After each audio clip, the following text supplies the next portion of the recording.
Бесплодие – это отсутствие беременности в течение 1 года при регулярной половой жизни без использования средств контрацепции.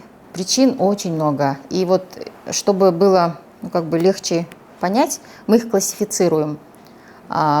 Бесплодие может быть связано с маточным фактором, когда какие-то есть проблемы в матке, внутри матки. Следующая группа – это трубный фактор или трубно-перитониальный фактор.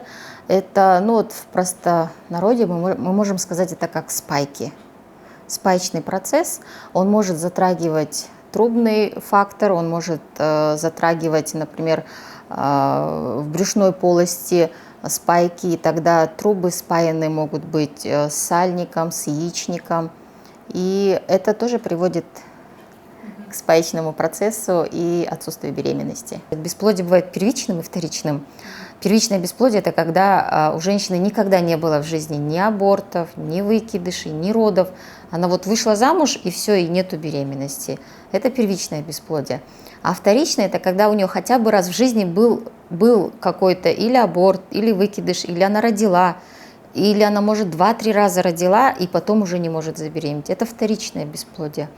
Вторичное бесплодие обычно часто связано с трубно-перитониальным фактором или с маточным фактором. Какая-то проблема или в трубах, или в матке. Обычно такие проблемы, потому что до этого у женщины были дети. Например, тот же супруг, все то же самое, но женщина не может забеременеть. Профилактика бесплодия, она такая разносторонняя.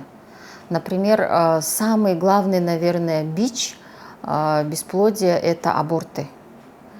После абортов бесплодие может быть как первичным, если был аборт, первая беременность закончилась абортом, то могут быть проблемы в будущем. И после аборта очень часто бывают осложнения, как воспалительные заболевания, спаечный процесс может развиться, эндометриты. Еще после аборта обычно часто возникают гормональные нарушения. Это тоже может привести к последующим проблемам.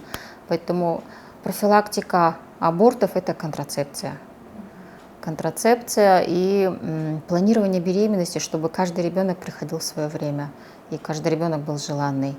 Дальше одной из рекомендаций – это чтобы девочка, даже если она совсем юная, подросток, девочка, молодая женщина, девушка, чтобы они следили за собой. Если они чувствуют, что есть какие-то боли, если менструации идут как-то нерегулярные или слишком мобильные, если они чувствуют что-то не так, то обращались бы и не терпели.